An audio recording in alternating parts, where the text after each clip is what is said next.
What's up YouTube? So this is my personal micro 4/3 35mm shootout. The real reason I'm doing this is because up to now to do my videos I've been using the Canon 18-135 STM lens. I didn't intend to use that, but when I first got my G80 I got the Metabones adapter because I already had a bunch of Canon lenses.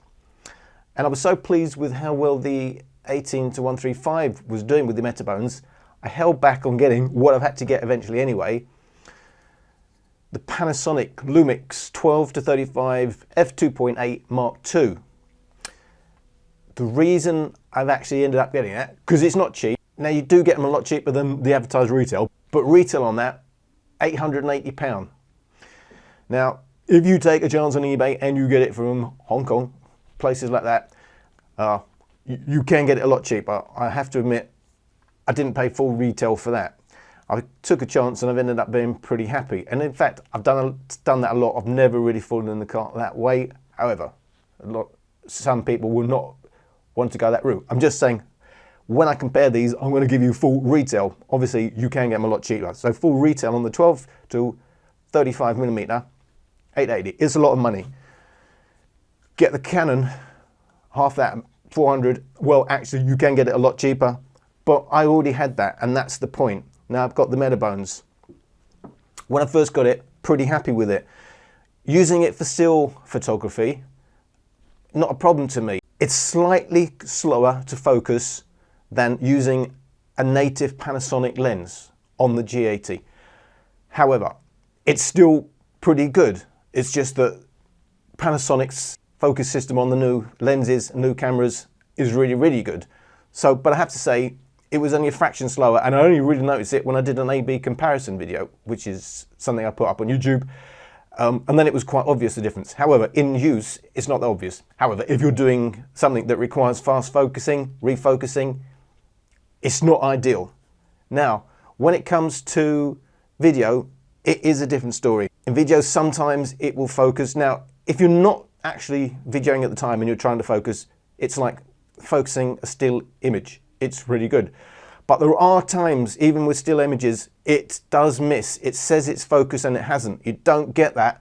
Well, I haven't got that using native Panasonic lenses. So there is an issue even with still image photography that it says it's a hit and it's not actually. Sometimes it's completely out of focus, sometimes a little out of focus. So it's not 100% reliable. When it comes to actually, you started your video, now I don't use continuous focus, and you're not supposed to do that when you use the Metabones adapters anyway.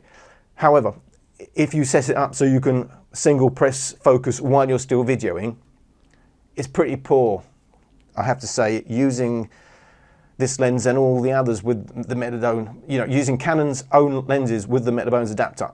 It's, again, kind of like sometimes it's hit, sometimes it missed, but the misses are a lot more often. And of course, in the video, it's crucial. You're not going to retake that. Even just sitting at home and trying to do some of the videos, if I'm using the app, I'll click to change the focus on the screen. It looks like it's kind of in focus. It's not until I actually put the video on the computer, I realized it was really badly missing the focus. So I couldn't really go on with it any longer. I had to bite the bullet and get the 12-35. Now, what I was thinking in my head is quite interesting is, what is the best value? Because stonking value, the lx100. Now, it uses a micro 4/3 sensor, but it doesn't use all the sensor. It's because it allows you to change the ratio without having to crop in.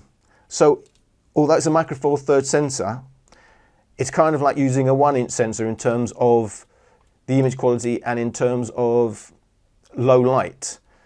However, it's great because it's got all these manual controls, and it's a 10.7 to 34mm lens.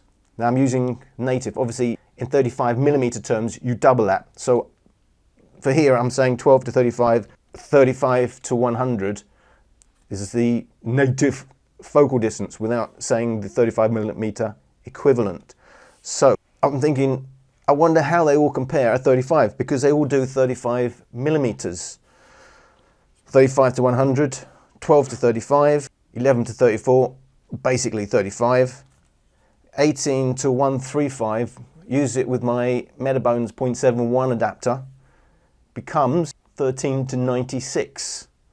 Obviously, you can get Metabones adapters with different ratios. I'm just saying, in my use with the 0.71 adapter, that's the focal length you're getting in raw terms. Now, I don't know if anyone else is interested, but I was certainly interested in how they compare at 35mm. And basically, I was trying to convince myself that although I've now bought an expensive 12 to 35mm lens, although I had others I could use at 35, although actually, to me, it was the 12mm that I really wanted, where it's widest. I did want to convince myself that I haven't bought a dud. It's a good lens. Long story short, I'm really happy. It's probably the nicest of my little bunch of lenses, or I call it a lens because that's a fixed lens on a micro four thirds sensor, the lx100. However, you can get that for 150 quid. That's cheaper than what you get the 12 to 35 for, with a slightly larger focal range and is faster. It's an f1.7 to f2.8 lens. That's an f2.8. The Canon lens is f3.5 to 5.6, but with the Metabones adapter, it is now f2.4 to f4. It's about the same price, a little bit cheaper than the actual camera here. So I think it's an interesting comparison of the lx100 because of the whole package that it brings to the table. And of course, my 35 to 100, which I was happy with, I just want to see how they all compare at 35mm. So these are the pictures I took. Now, it's not the greatest in scientific terms, in laboratory standard testing. I'm just going to point that out. It was testing that I was happy with. So these are all handheld. So yes, partly it's going to be partly a test of the image stabilization. With the Mark II lenses from Panasonic, you're getting dual IS, which is pretty great actually.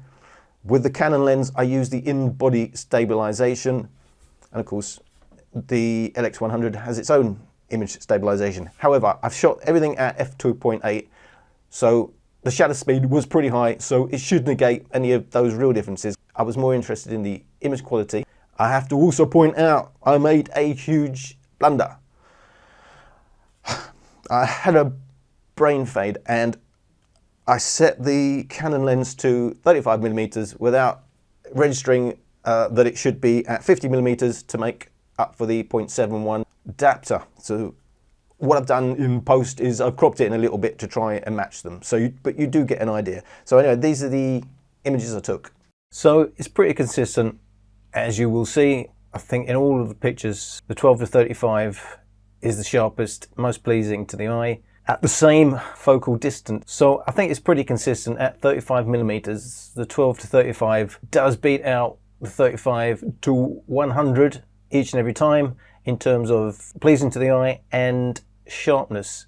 Bearing in mind, these are all handheld, which means you've got dual image stabilization 2 going on with the Panasonic, because you're using the image stabilization of both the lens and the camera. So that obviously puts at a disadvantage the 18 to 135 from Canon and the lx100. It's going to be less stops of image stabilization. However, these are quite fast shutter speeds.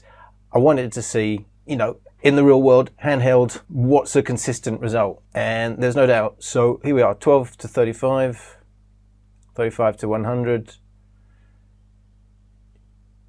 You know, the colors are almost identical, but I do think, you know, the sharpness does help to. And by the way, these are all RAWs. These are all RAW files converted to TIFF. And I did have the 18 to 135. I thought it was at 35, it was at 24, so I did crop it in a little bit. So it's a little bit of a disadvantage. However, you will see the results are pretty consistent. So 12 to 35, 35 to 100, lx100, 18 to 135. Now, I'm focused on that little name plate in the middle and looking at the crops, definitely sharper on the 12 to 35 compared to the 35 to 100, and the lx100, you know, it's not bad, but it's certainly not up there with the 12 to 35. So these are all RAWs, no processing at all, no sharpening at all. These are out of the camera raw. and the 18-135. Again, 12-35, noticeably sharper. lx100, 18-135. The crops, 12-35, 35-100. You know, noticeably sharper. The lx100. I was a bit disappointed, and with the colours as well from the lx100. To be honest, I thought it would hold up a bit better. The 18-135, I have had to crop it in a bit, so you know that doesn't help. But still, it's not up there with the Panasonics. It's really nice, actually. These are the full-size images, 12-35, 35-100. And the colours are almost identical. lx100, 18-135. You know, the lx100 is definitely good, a great value, but it is behind the Panasonics by a bigger margin than I was expecting. I go crop in 12-35, 35-100. It's always sharper. lx100, blurry by comparison. The 18-135 on the Canon, actually, with the metabones, I've said not really that bad. It was actually quite good, but it's just not consistent enough with the Canon. 12-35. The exposure is the same. The light was a bit different when I went to the lx100 and the 18-135. But it was pretty fair between the 12-35 and 35-100. I said almost identical colours, but I definitely think that 12-35 is just that little bit more pleasing. lx100, a little bit duller, but as you can see, it wasn't the sun quite out at that point. 18-135 on the crops, 12-35, 35-100, always sharper on the 12-35, lx100. 18-135. You know, it's a good value, that 18-135, given, but it's only using the in-body stabilization. But at the end of the day, it's not up there with the Panasonics, but I still think great value. And the last one's 12-35. I'm focused on that little teddy bear, 35-100. And here, once you're in this sort of short range, you can see that the 12-35 is wider. 35-100. 12-35, it's that wider. Even though the same focal length, because of focus breathing and the crops. Bear in mind, I was focused on this teddy bear, on all of them. So it's close, but still sharper on the 12-35. lx100, just can't handle it. And 18-135, again, yeah, it does hold up pretty well. It's just not quite with the 12-35, but stonking value in it, the 18-135, albeit you've got to buy the metabones to go with it. So for me, the real takeaway was I was a bit disappointed with the lx100. In real world use, I've been happy with it, but doing that sort of A-B comparison, I was quite surprised that it came up a bit soft. I've got to point out that these are all pure out of the camera RAWs, just converted to TIFFs. You're going to do a lot of post-processing, so it's not like, oh, they are soft images from the lx100. It's just comparatively they are soft images. Obviously, you're going to sharpen them up. You're going to do a lot of post-processing, even if you just use the camera settings and the JPEG output. So I was a bit disappointed in how the lx100 performed. I was amazed, really, that this 18-135 holds up so well. It's just a shame, obviously, with the Metabones adapter on a Panasonic body, it has its limitations, especially when it comes to video. Obviously, if you are just manual focusing, that's not a problem. But I do use a combination of manual focusing and autofocusing, so that was an issue. You know, not least because this is without the Metabones adapter. It's a little bit longer with the Metabones adapter, and you know, 12-35, I'm only using it wide. That's the difference. I'd rather be using a smaller lens, because that is the whole point of the micro four thirds system to me. I was surprised how consistently sharper and more pleasing to the eye the 12 to 35 was over the 35 to 100. The colours are pretty similar, but however, consistently every time in an AB, I prefer the images from the 12 to 35. So really pleased. I got it cheap, and nothing mechanically goes wrong with it. It's turned out to be, I think, one of my nicest lenses. Some great results. So just giving you my thoughts, part of my micro four thirds journey, how I've had to swallow the bullet and actually get a native Panasonic lens to go with the G80 to cut down on those autofocus misses when it's confirming. It's not just that it can't get focus, it's saying the camera thinks it's got focus and it's sometimes completely out. Also, if you are refocusing rapidly in some sort of sports event or whatever, it is slower with the Metabones adapter than a native lens. So while you can take a nice prime Canon lens and get one stop faster by putting on the Metabones adapter, I still prefer using the smaller lenses. Anyway, that was my comparison. I'm not really seeing a comparison with this particular lineup, probably because maybe nobody else is interested. However, I was interested, so I've done it. And if anybody else is getting something out of that, then I am happy. So thank you for watching.